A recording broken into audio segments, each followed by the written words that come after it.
What's up? It's Fish Guy, and I'm fucking with the hottest in the city.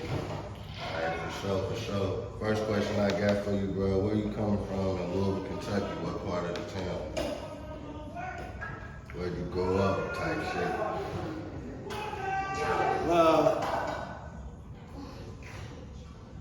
I would have to say Portland, the Portland area, 19th and Duncan, Boone's Park for real. It's gonna be alright, but they're gonna definitely be in the background. They're gonna definitely be in the background. Boone's Park. To be honest, I ain't really, you feel me? I ain't really get outside till like the 7th grade, 8th grade. You feel me? I started hooping and shit. You feel me? You start getting the sports and shit, and then wherever your niggas take you is where you from, for real. So I like to rep 39 because that's where I was. Shawnee High School, 39th and Market, right there. That little intersection. You feel me? Those was the people that we was fucking with at the time. It was just the area, you know. All my homies graduated from Shawnee. They was all in there with me. For sure. I got him there with me now. Like Lil Greg, I've been knowing him since 7th grade. That's HB Greg. He's one of the hottest. Loaf's in there. Marty on the beat. Lil Logan the Dime. These niggas, I've been on these niggas since y'all went to school together and y'all was doing music back then type shit. Yeah, Lil Logan the Dime, actually, we was in class and bro goes, you should rap. And I was, you feel me? I was just with the shit. You feel me? Thanks. That was my next question. Like, how long you been doing music? Like, when you felt like you had the talent and the gift to do this shit and like just the passion for doing the type shit?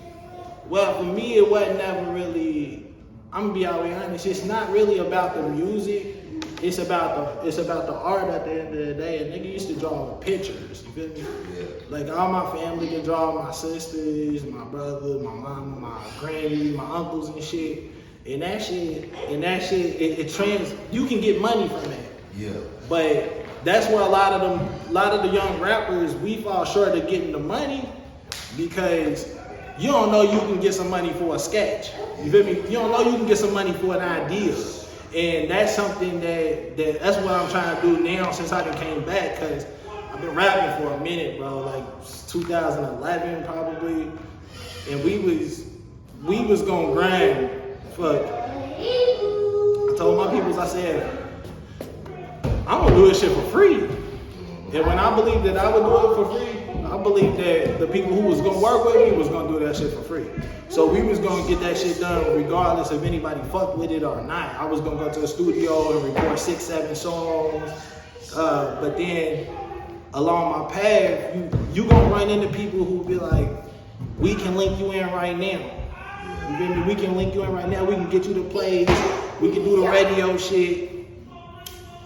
And then what? You gotta say you with us. You know what I'm saying? When they take you to the place, when you really step like the music, when you rapping and you making music, the city that you come from is the porch.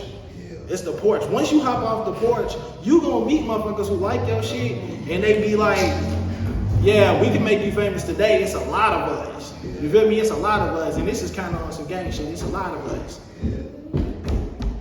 But you gonna have to say you with us. You gotta be with us. Hey, Lil Bruh's he's alright for real. It's the energy. You feel me? I'm the black son. I'm the black son. I mean, I'm Fish Guy, but when I'm with my niggas, I'm the black son. So him rotating, him being in the art orbit with the unlimited energy, that's how you off that. And it's, hey, you feel me? Rap it. Y'all ain't gonna know nothing about that till next week, but in the spotlight with Loafed Up Productions, you feel me? You gotta check me out. You gotta check me. Hey, what time? Loaf! Damn, that nigga walked out. Yeah, know what time he's dropping it next week, next Friday, 3 o'clock. Check it out. Damn, what question was I answering? Where I'm from? The West End. The West End, bro.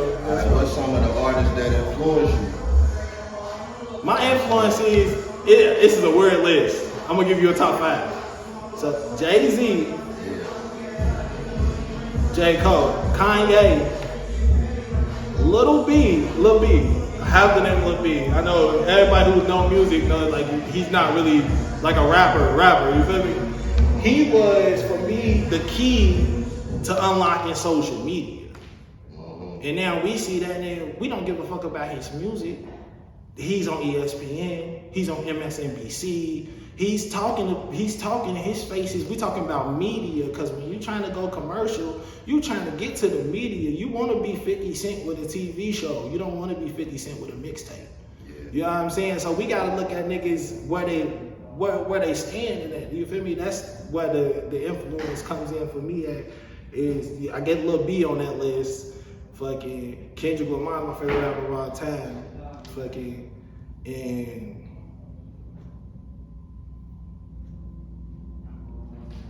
I ain't gonna lie, I don't like for the fifth spot, I don't like nobody more than myself. I don't like nobody more than myself. I can't even help it. For sure. It's like I listen to my old shit, like, damn, you was even colder then. They didn't know what you were saying, but you was that nigga even when they thought you was dusty and broke. You was like, nigga, yeah, God in it, God in my spirit. You feel me? I'm him. I know I'm the one. The fuck, I'm gonna keep doing that shit until y'all understand it. For sure. All right, my next question, bro, for like the people who don't live here, bro, like just kind of let them explain your view of the Louisville music scene, like living here, being here, and just has turning out right now, like. Well, I don't know really what I'm doing this interview. I'm really trying to toot my own horn, but I'm not going to. But I'm gonna say that the Louisville music scene, I kind of what's going on with some of the artists that come from here. Like I kind of called it. Like I've been rapping that long. Like Jack Harlow and I ain't removed that far from the same circuits. You know what I'm saying? The open mics and shit. Like yeah, doing open mics. You done been like in the same building. Yeah, back then before when you nobody, you don't give a fuck. And then when one of y'all make it, y'all don't give a fuck to talk about it. You get what I'm saying? Like, fuck, you can never be like, motherfucker blow shit. The next level barely even be knowing where a motherfucker from. You know what I'm saying? Like when Bryson Tiller went, I was listening to the media platforms and shit thinking he's from LA. You know what I'm saying? Shit like that. And that's some shit that I probably shouldn't be saying. But when you get to the money, the people advise you to alter shit. You know what I'm saying? Even if it's as simple as to stop smoking or start working out or stop eating this. Your image and shit and how you sell yourself and promote yourself, basically. Everybody trying to fix you. Trying to fix you. The problem is that a lot of us start this shit out not feeling perfect. You know what I'm saying? And then when you got people who's handing you money to fix yourself, you thinking, shit, I'm gonna keep rolling with what they doing. And then you hit that line where it's like, I'm good now, I'm not about to do this next move. And then that's when you see the people motherfuckers getting the money and shit, blowing up their finances and shit. You gotta hurt what's going on with the people. That went far left with a question. Like you asked me my info. Yeah. Jay-Z for the most part, because then you gonna get to a bag. You feel me? I don't give a fuck what the person think about my verse. You know what I'm saying? Niggas gonna get some money. Alright, I think you had a song on YouTube. You had a feature with Jay Exotica, if I'm saying her name right. You feel me? Shout out to her. You feel me? Like, explain that song and you feel me, how y'all like them. I think that's your latest song you dropped on YouTube, ain't it? Yeah, it is.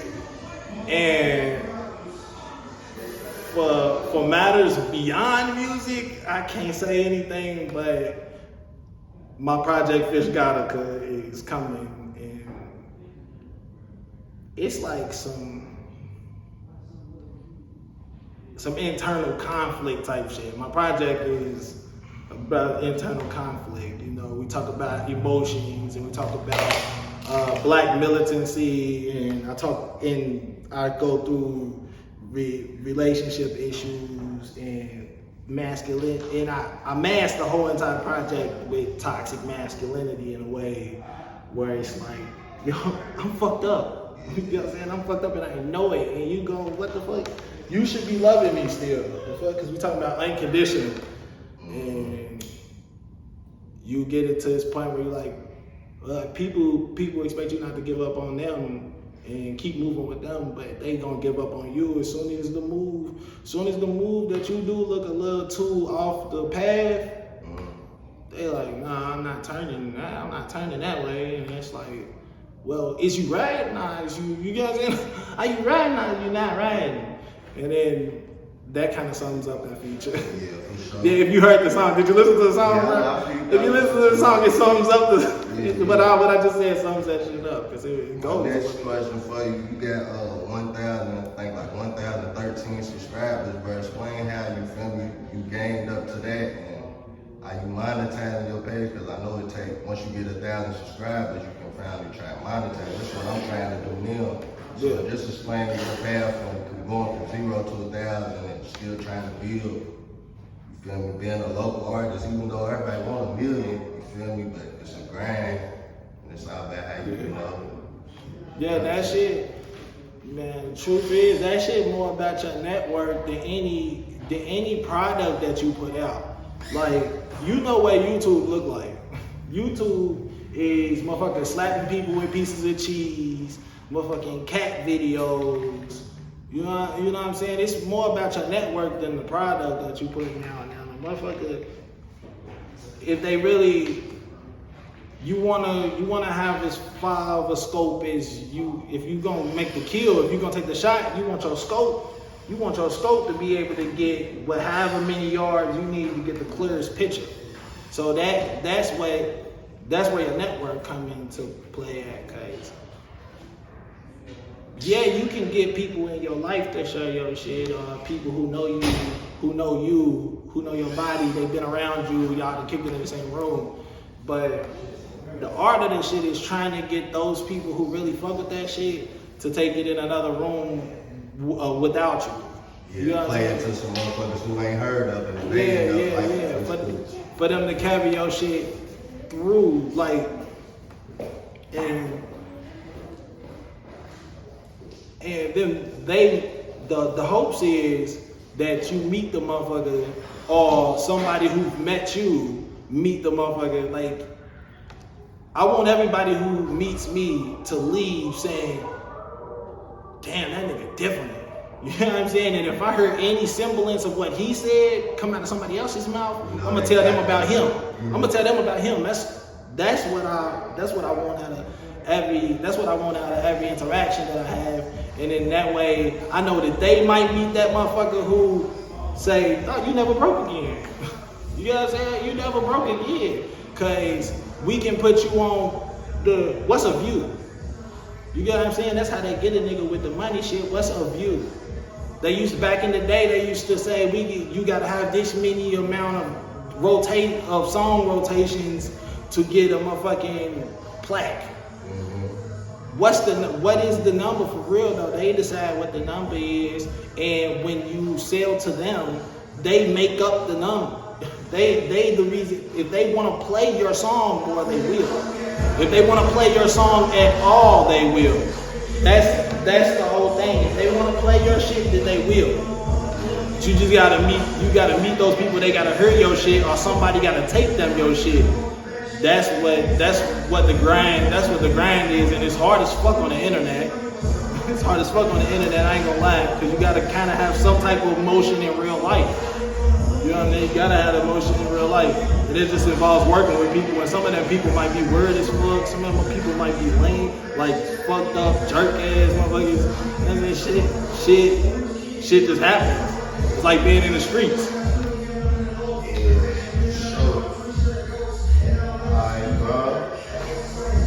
Let's talk about like your style, like you sing and you rap. Just explain to them like your style of rapping, how you style of rapping, how you come on that shit. I'm him. I'm him. I feel like when I heard a beat and I play that shit, I put the headphones on. I close my eyes, and whatever the fuck the beat tell me to do, I'm gonna figure it out. And if it takes me a month listening to the same instrumental, it does. If it takes me a year listening to this, I got playlists on my YouTube where I still go through different instrumentals that I've been having since the last project I put out. I'm just listening to I'm just listening to the same instrumental, seeing what if something I'm going through in my life can be caught on this beat that I'm listening to. But that's a part of the process that it's hard to explain. But after that, all of the rest of the shit's easy. The OCD calls for a sense of like narcissism when I go into the music. I listen to the beat, and on first listen, I love that shit. On second listen, not so much. On the third listen, I probably got a hook. But on the fourth listen, I don't like that hook no more. You know what I'm saying? So then I gotta go through days of that. And then sometimes I might listen to the same beat for 3 or 4 weeks. And then at the end, like, that shit whack. Take it off the playlist. And then that's never gonna become a song. Or I take some shit that I love because I wrote the lyrics to it, and the lyrics mean something to me, and I thought it was gonna fit on the beat, and I recorded that shit, but then when I heard it played back to me, that shit was whack. So nobody's ever heard it, not even my closest homies even remember the song, because I done buried it so deep. But then I just keep working and keep creating and shit, and I don't ever really consider it no type of style. I actually recalled a dude, like when I first started rapping, I was in the studio and a nigga cut my shit and he said, bruh, you know every single one of these songs sound like a different song? And I said, what the fuck does that even mean? Cause it sounds like you sound like you doing different styles and different stuff every like, okay, I can't work with you no more. You don't know what the fuck you doing. You ain't no creator, my nigga. When I come in this motherfucker, I don't know what I'm doing.